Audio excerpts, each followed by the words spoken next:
o versículo do dia.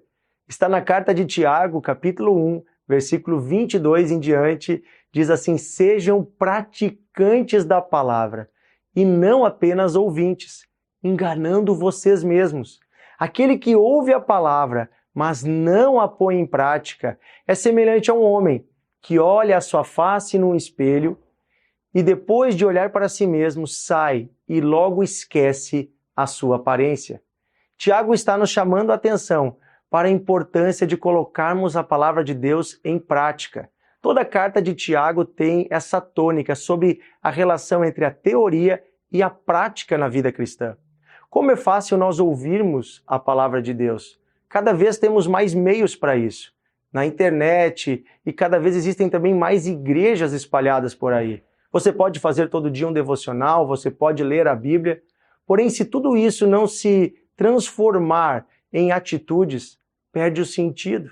A palavra de Deus, ela exige prática. O próprio Tiago vai nos dizer que nossa fé sem obras, ela é morta.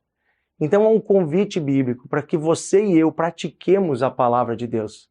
Jesus também disse que aquele que ouve as suas palavras e as pratica é comparado a um homem sábio que edificou a sua casa sobre a rocha. Vamos refletir neste dia. Temos colocado a palavra de Deus em prática? Será que temos realmente vivido como cristãos?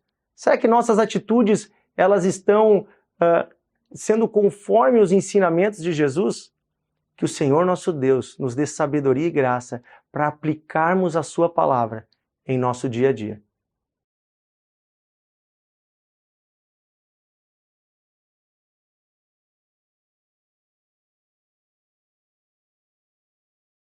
Mateus capítulo 4, versículo 4, que diz: nem só de pão viverá o homem, mas de toda palavra que procede da boca de Deus.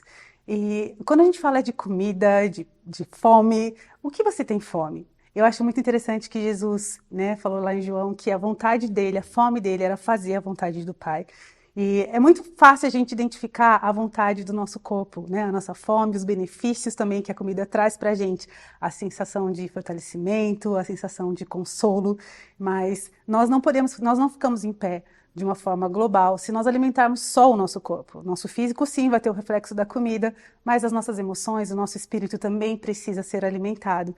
E para isso, existe a palavra de Deus que, sim, é comida. Ela nos fortalece, ela nos traz consolo, ela nos deixa pronto e apto para a gente poder vencer as lutas do dia a dia. Muitas vezes eu olhei para pessoas que eu admiro e falei: uau, como essa pessoa chegou tão alto em Deus, como ela voa tão alto e como ela é uma pessoa tão constante. E o segredo dessas pessoas é que elas conhecem um secreto. E elas conhecem que a oração e a palavra de Deus são vitais para que o espírito seja fortalecido. Então, não viva só para o pão natural, mas se encha daquilo que te traz vida eterna, que é a palavra de Deus, que vai te fazer forte, e vai te preparar para todas as lutas aí do dia a dia, te fazendo ficar de pé e vencendo e podendo celebrar as conquistas com o Senhor. Que Deus te abençoe.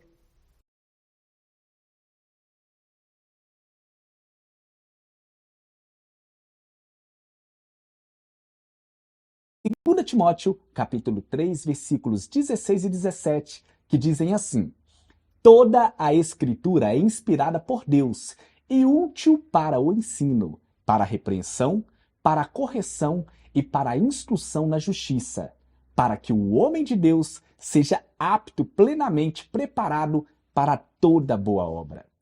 Estes versículos nos ensinam que a palavra de Deus é mais do que apenas um livro. Ela é um presente divino que nos guia, instrui e capacita em todas as áreas da nossa vida. Eu sei que em tempos de incertezas e desafios, podemos nos sentir perdidos ou desencorajados. Mas lembre-se de que a palavra de Deus é um farol de esperança e uma fonte inesgotável de sabedoria. Ela nos fortalece em nossa caminhada e nos dá a coragem necessária para enfrentar qualquer obstáculo. Que possamos permitir que a palavra de Deus nos transforme, transformando a nossa mente e fortalecendo a nossa fé. Amigos, à medida que enfrentamos os desafios e as adversidades da vida, lembre-se que a palavra de Deus é um tesouro precioso. Que possamos nos inspirar neste texto de 2 Timóteo 3, 16 e 17 e permitir que a palavra de Deus nos capacite para toda boa obra. Então, ative este pensamento em sua vida. Você quer ouvir a voz de Deus? Quer que Ele fale com você? Então mergulhe agora mesmo neste livro sagrado e seja abençoado com a palavra que o Pai compartilha com você. Que a nossa fé seja fortalecida e que possamos viver vidas que honram e glorificam a Deus. Deus te abençoe. Eu, Josué Júnior, desejo que você seja forte e corajoso para ler a Bíblia e aplicá-la em sua vida.